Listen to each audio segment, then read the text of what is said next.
नमस्कार, मैं हूं नीलेश कुमार। आप देख रहे हैं पुरवैया डीएनए। राजनीति बिल्कुल फिल्मों की तरह नेता निर्देशक की भूमिका में होते हैं और जनता दर्शक। जिस तरह बड़े से बड़े निर्देशक भी आज तक ये नहीं जान पाए कि एक हिट फिल्म बनाने का फॉर्मूला क्या है, उसी तरह बड़े बड़े राजनीतिक रणनीतिकार भी नहीं समझ पाए कि जनता का दिल जीतने का तरीका क्या है। फिर भी चालू फिल्में बनती हैं, हीरो हीरोइन, कुछ गाने, जज्बात। उसी तरह नेताओं की रैली भी होती है, मंच पर नेता विरोधियों को ललकारते हैं और कुछ घोषणाएं हो जाती हैं। बिहार में भी आज बीजेपी का मल्टी स्टारर मंच दिखा। बीजेपी अब अंबेडकर जिंदाबाद के नारे के साथ चुपके से मोदी और अमित शाह जिंदाबाद के नारे को भी मिला दे रही है। लेकिन थोड़ा इतिहास टटोलिए तो समझना मुश्किल हो जाता है कि ये हृदय परिवर्तन का नतीजा है या सत्ता परिवर्तन की उम्मीद है। अंबेडकर हिंदू धर्म की कड़े शब्दों में आलोचना कर चुके हैं और संघ एक शब्द भी हिंदू धर्म के खिलाफ बर्दाश्त नहीं कर सकता, तो फिर ये विचार एक कैसे हो गए। यहां तक कि अरुण शौरी जब वाजपेयी जी की सरकार में मंत्री थे, उस समय उनकी किताब आई थी वर्शिपिंग फॉल्स गॉड्स, जिसमें अंबेडकर पर सवाल खड़े किए गए थे। उस समय भी बीजेपी अंबेडकर के साथ खड़ी नहीं दिखी। अब कैसे सहमत है समझना मुश्किल है। तो समझना मुश्किल है कि बदल क्या गया है और कौन गया है, बीजेपी या अंबेडकर बदल गए। यही हाल कांग्रेस के साथ भी है। अंबेडकर जब पहली बार चुनाव में खड़े हुए तो कांग्रेस के उम्मीदवार ही उन्हें चुनौती दे रहे थे। अंबेडकर चुनाव हार गए थे, अब कांग्रेस उन्हें सम्मान देने पर उतर आई है। उधर उत्तर प्रदेश चले जाइए, मायावती कह रहे हैं कि कांग्रेस और बीजेपी दोनों ने अंबेडकर का अपमान किया। और कमाल की बात यह है कि दोनों के साथ मिलकर मायावती राज्य से लेकर केंद्र तक सत्ता का स्वाद चख चुकी हैं। जब सत्ता में थी तब अंबेडकर के अपमान को हाथियों की मूर्ति के साथ पार्क में खड़ा कर दिया था। तो कुल मिलाकर बात यह है कि हमारे देश में महापुरुष राजनीति के लिए विरोधी भगाओ मंत्र हैं, जिसमें अंबेडकर के जाप का सिलसिला फिलहाल शुरू हो चुका है। तो इस पर बात करेंगे। बिहार में होने वाला विधानसभा चुनाव कई सवालों के जवाब लेकर आएगा, जिसमें सबसे महत्वपूर्ण नरेंद्र मोदी के प्रभाव की वैलिडिटी और नीतीश कुमार के राजनीतिक प्रयोग की एक्सेप्टेबिलिटी है। तो तैयारियां तो हो ही रही हैं। हर दल देखिए अब खुलकर मैदान में कूद चुका है। इसी कड़ी में बीजेपी के राष्ट्रीय अध्यक्ष अमित शाह ने एक रैली की। तो आज गांधी मैदान में दिए गए अमित शाह के बयानों का डीएनए टेस्ट करेंगे।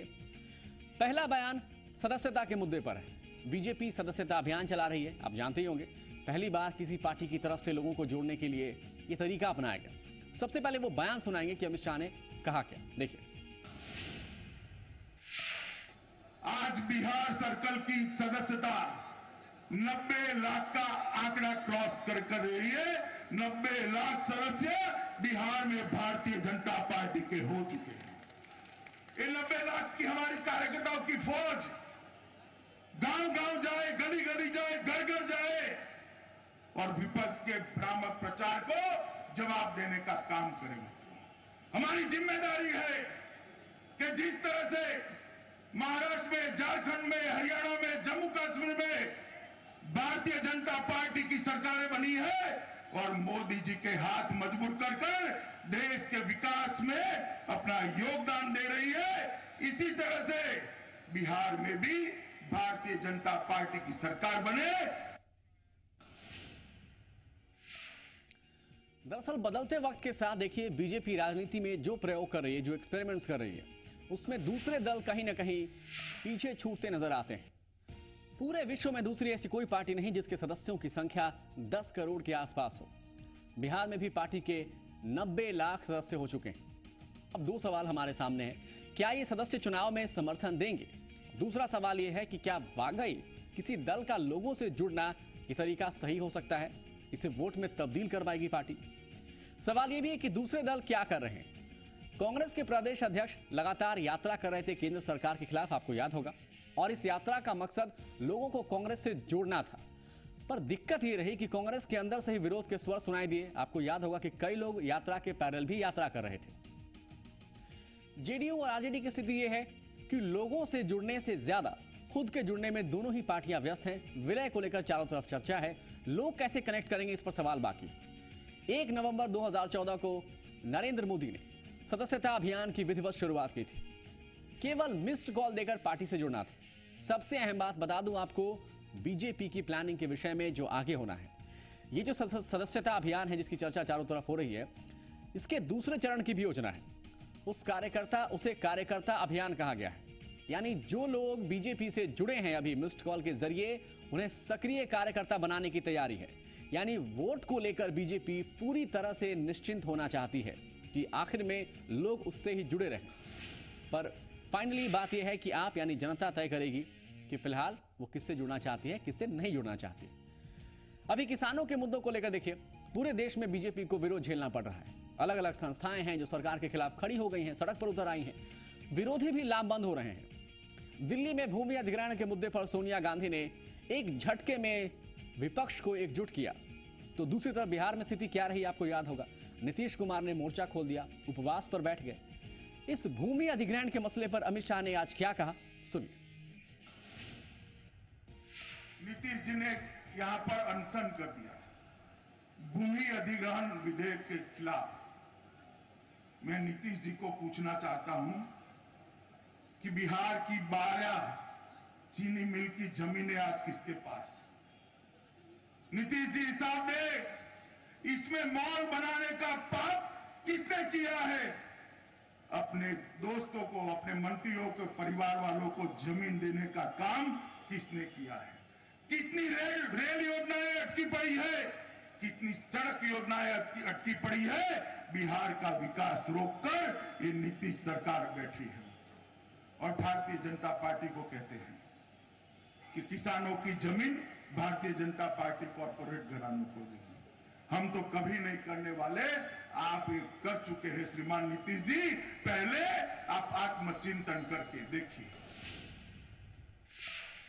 तो सुना आपने, जो आरोप नीतीश कुमार बीजेपी पर लगाते रहे हैं कि बीजेपी कॉर्पोरेट घराने को फायदा पहुंचाने वाली पार्टी है, कॉर्पोरेट की हिमायती है, जो सरकार माफ कीजिएगा, जो सरकार कोशिश करती है उससे आम आदमी का भला नहीं होगा, उसे अमित शाह ने व्यक्तिगत तौर पर नीतीश कुमार से आज जोड़ने की कोशिश की। अमित शाह जानते हैं कि बिहार के लगभग 90% लोग प्रत्यक्ष या परोक्ष रूप से, डायरेक्टली या इनडायरेक्टली खेती से जुड़े हैं या इससे निर्भर हैं। यानी इस वर्ग को संदेश दिया गया, और संदेश अगर सही गया तो झटके में सारे समीकरण अपने पक्ष में हो सकते हैं। नीतीश कुमार का नाम अभी तक कभी ऐसे नहीं उछला जिस तरह से अमित शाह ने कुछ लोगों को जमीन देने के बहाने उछाला। यानी नीतीश कुमार के उपवास को जवाब देने की कोशिश की गई। इन सब के बीच एक हकीकत यह भी है कि जमीन के अभाव में बिहार में भी कई परियोजनाएं पेंडिंग हैं, और भूमि अधिग्रहण के बाद कई जगहों पर किसान आज भी मदद के लिए तरस रहे हैं।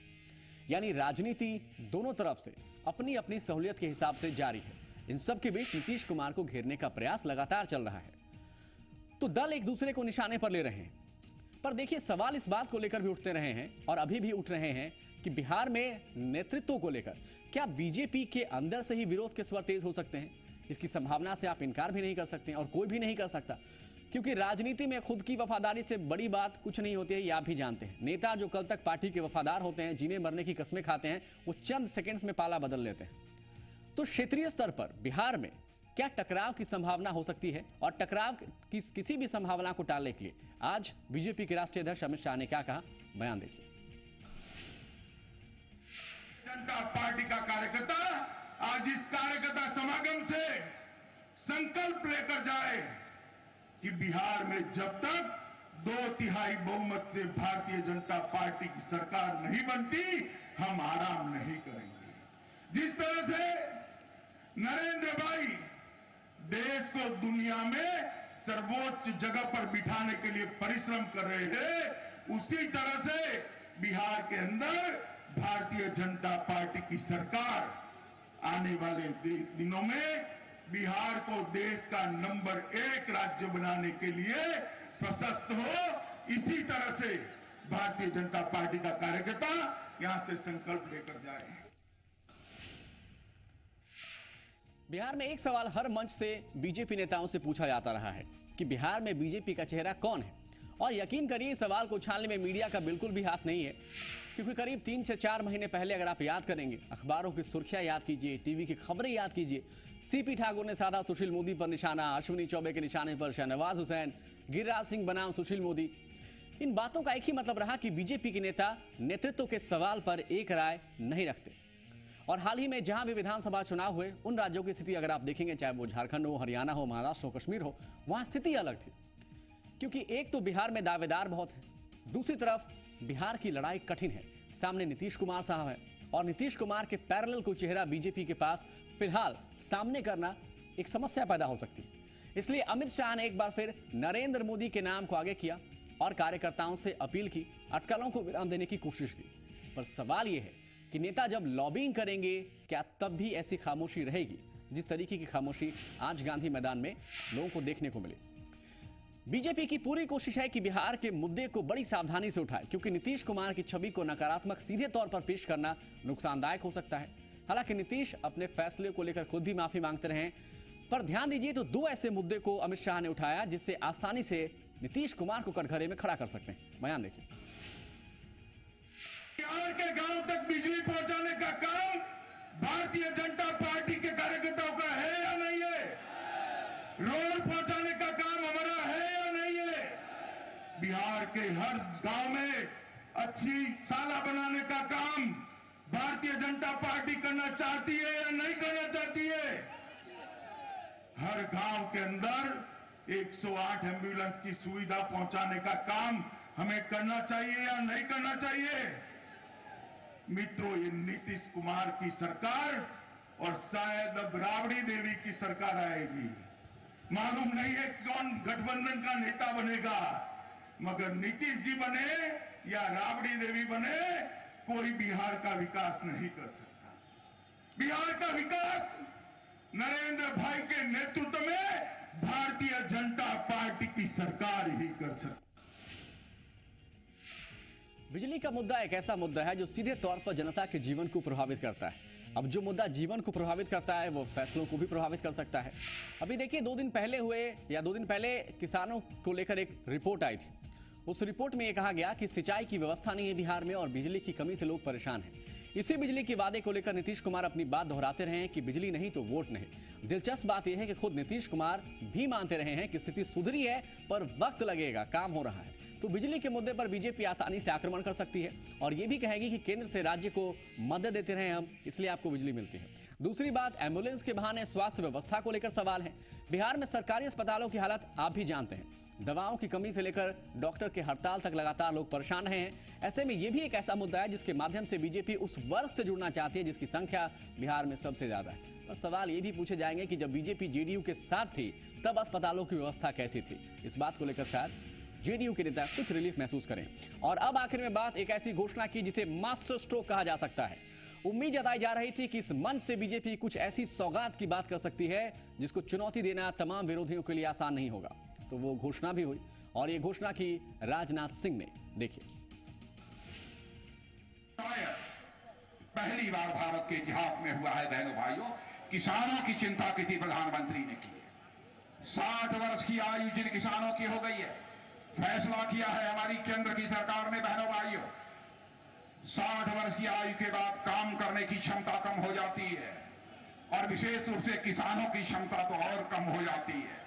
दूसरे पेशे में लगे रहने वालों की भले ही क्षमता उतनी प्रभावित न होती हो, लेकिन सचमुच सर्वाधिक क्षमता यदि प्रभावित होती है तो किसानों की होती है। इसीलिए फैसला किया है 60 वर्ष की आयु जिन किसानों की हो जाएगी उन्हें 5,000 रुपया प्रति महीने की पेंशन मुहैया कराई जाएगी।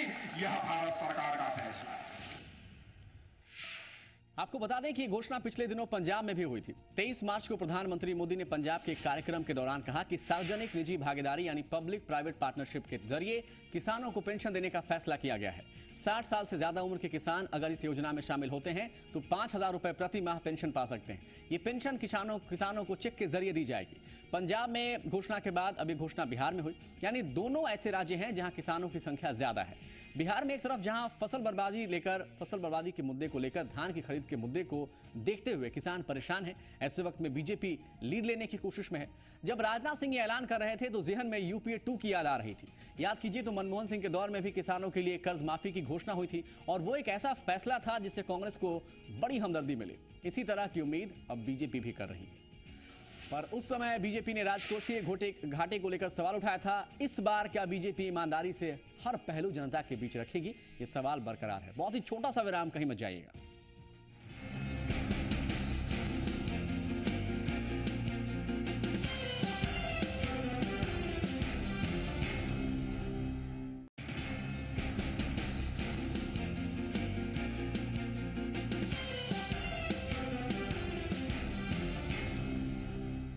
बीजेपी अपने कार्यकर्ताओं को तैयार रहने को कह रही है। इधर जनता परिवार एक होने के रास्ते पर है, पर क्योंकि हर कोशिश सत्ता हासिल करने की लिए है, इसलिए अहम सवाल दोनों मोर्चों को लेकर खड़े हैं।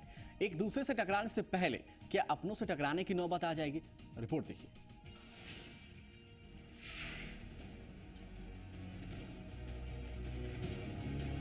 बिहार का सियासी पारा तेजी से चढ़ रहा है।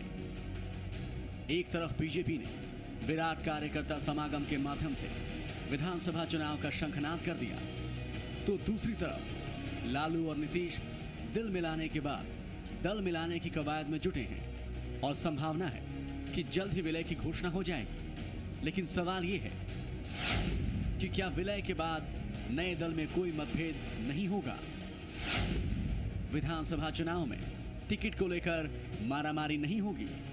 ये सवाल इसलिए क्योंकि जेडीयू और आरजेडी के कई नेता चुनाव लड़ने की हसरत पाले हुए हैं और विलय के बाद उनकी हसरतों पर पानी फिर सकता है। हालांकि इस मुद्दे पर फिलहाल कोई खुलकर नहीं बोल रहा और सब कुछ अपने नेताओं पर छोड़ रहा है। देखिए, ये तो निश्चित हो गया है कि जदयू और आरजेडी का विलय होगा। जहां तक सीटों का मामला है, कहीं भी कोई संशय की बात नहीं है। हमारे माननीय नेता लालू प्रसाद यादव जी और माननीय नेता मुख्यमंत्री जी नीतीश कुमार जी सब पर राय बना चुके हैं। इसमें हम लोग को कोई राय देने की आवश्यकता नहीं है। दरअसल सवाल इसलिए उठ रहे हैं क्योंकि 2010 के विधानसभा चुनाव में जेडीयू को 115 सीटों पर सफलता मिली थी, जबकि आरजेडी को 22 सीटें मिली थी। 80 से 85 सीटें ऐसी थी जहां आरजेडी और जेडीयू के बीच कांटे का मुकाबला था।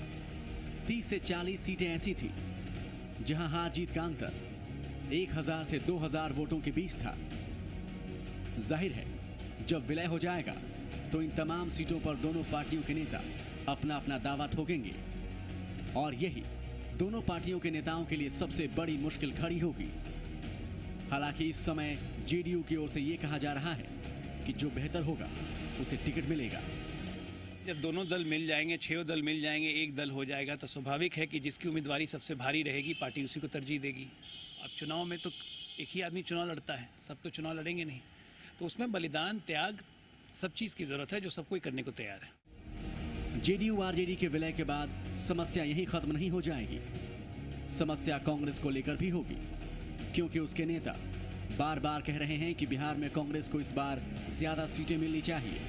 बीजेपी विरोधी दलों में चल रही इस चर्चा ने बीजेपी को बोलने का मौका दे दिया है। ये लोग पार्टी नहीं, एक भाई कहते थे कि वो परिवारवाद करते हैं, ये बात कर रहे हैं। अब आज कहाँ चले गए ये देखिएगा। ये सब जो विलय है, ये महाप्रलय जल्दी ही होगा। ये महाविलय नहीं, महाप्रलय होगा और इन लोगों का सब, इसलिए इस चीज दिखाई पड़ जाएगा कि क्या ये चाहते हैं। बीजेपी भले ही इस मामले पर चुटकी ले, लेकिन उसे भी इस तरह की समस्याओं से दो चार होना पड़ सकता है, क्योंकि वो 185 सीटों पर चुनाव लड़ने की बात कह रही है और इधर ताजा राजनीतिक घटनाक्रम में बीजेपी से नजदीकियां मांझी की बढ़ रही हैं और बीजेपी के साथ मिलकर चुनाव लड़ने की खबर के बाद ये सवाल भी उठने लगे हैं कि कैसे होगा सहयोगियों के साथ सीटों का बंटवारा। हिंदुस्तानी आवाम मोर्चा के नेता फिलहाल इस मामले में अपने पत्ते नहीं खोल रहे, लेकिन इशारों इशारों में अपनी बात बताना भी नहीं भूल रहे। सब लोगों की स्थिति, पहले जनता इतना भ्रमित हो चुकी है, कहाँ बिहार की राजनीति जाएगी। अभी देखिए, सब लोग अपनी अपनी व्यवस्था को देख रहे हैं, हम लोग का मोर्चा काम कर रहा है। बिहार विधानसभा चुनाव में अभी 6 से 7 महीने का वक्त है और समय रहते सियासी पार्टियों को इन मुद्दों को सुलझाना होगा। अगर ये मुद्दे अनसुलझे रहे तो मिशन बिहार खतरे में पड़ सकता है। आनंद अमृतराज, जी मीडिया, पटना। एक बहुत ही छोटा सा विराम, आगे दिखाएंगे काला पानी।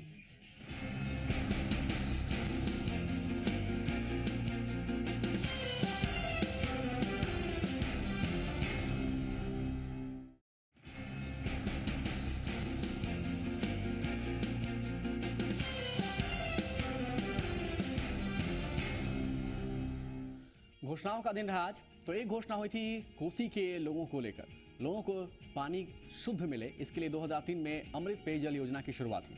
शुरुआत हुई। लेकिन हुआ क्या, देखिए। ये तस्वीरें सहरसा जिले में अमृत पेयजल योजना की हकीकत बयां कर रही हैं, जिसे पीएचईडी विभाग ने साल 2003 में लोगों को पीने का साफ पानी मुहैया कराने के मकसद से शुरू किया था। योजना के तहत 1,55,28,000 की लागत से जिले में 1,294 जगहों पर पेयजल प्लांट लगाए गए थे, लेकिन पानी के इंतजार में करीब हर प्लांट बेकार हो गए। इस जिले में जो है वर्ष 2002-03 में जो है अमृत पेयजल के लिए करोड़ों रुपया की लागत से यहाँ योजना चलाई गई थी, लेकिन वो योजना तो चली, लेकिन वो जीर्ण अवस्था में पड़ी हुई है। लोग कहते हैं कि कोसी अमृत पेयजल योजना शुरू करने का मकसद कभी लोगों को साफ पानी देने का था ही नहीं, बल्कि योजना तो सरकारी पैसे के बंदरबांट के इरादे से शुरू की गई थी और वो मकसद पूरा भी हो गया। बेशक पानी अमृत बनने की जगह और जहरीला हो गया है। देखिए, हम लोगों का इलाका कोसी पीड़ित इलाका है। इस इलाके में आयरन की मात्रा बहुत अत्यधिक। सरकार के द्वारा जो ये योजना अमृत पेयजल योजना चलाया गया है, इसका बहुत बुरा हाल है। एक बूंद भी कहीं पानी नहीं मिल रहा है। आप टाउन के एरिया में भी घूम के देखिए, कहीं भी सभी जगह ये फेल्योर है। टाउन के अलावे इस जिले में 10 प्रखंड है। किसी भी प्रखंड मुख्यालय में जाइए, किसी भी गाँव में जाइए, कहीं भी कोई अमृत पेयजल योजना का पंप नहीं चल रहा है। अमृत पेयजल योजना जो सरकार की, वो सपना ही सपना है। जनता की नज़र में सिर्फ अमृत नाम है, जल नहीं है। जल कहाँ है वो सरकार अपने घर में रखे हुए है। सिर्फ वहाँ शुद्ध पानी चाहिए, जनता को कोई पानी नहीं चाहिए। लेकिन पीएचईडी विभाग के अधिकारी कहते हैं योजना इसीलिए फेल हुई क्योंकि यहाँ के लोग उस लायक ही नहीं। उन्होंने ना तो प्लांट की देखरेख की सामाजिक जिम्मेदारी निभाई, ना ही इसकी अहमियत समझी। ये योजना जब लागू की गई थी तो उस समय अभी आप उसको कह सकते हैं कि सोशली एक्सेप्टेबल नहीं हुई, क्योंकि उसमें जहाँ भी लगना था उसमें लाभार्थी को मेंटेन करना रहता था, क्योंकि हमेशा उसको आयरन फिल्टर को साफ करना था, जो खुद लोगों के द्वारा नहीं किया है, क्योंकि थोड़ा सा टीडियस जॉब। कोई भी आदमी जब सार्वजनिक जगह पर कुछ लगा हुआ है तो फिर उसको वो नहीं चाहता कि हम क्यों करें, मैं क्यों करूँगा, सब लोग को फ़ायदा हो। बेसिकली हम लोग थोड़ा सा सेल्फिश हो जाते हैं उसमें, और इसलिए ये प्रॉब्लम हुई, जिसकी वजह से वो योजना जिस तरह से हम लोग चाह रहे थे उस तरह से नहीं जमीन पे आ गई। अधिकारियों का ये भी कहना है कि जब तक आम लोग सरकारी संपत्ति को अपनी संपत्ति नहीं समझेंगे, ऐसी योजनाओं का हश्र ऐसा ही होगा। तब सवाल ये कि आखिर आम लोगों को समझाने और जागरूक करने की जिम्मेदारी किसकी थी। मुकेश कुमार सिंह, जी मीडिया, सहरसा। तो फिलहाल इतना ही। डीएनए देखने के लिए बहुत बहुत शुक्रिया।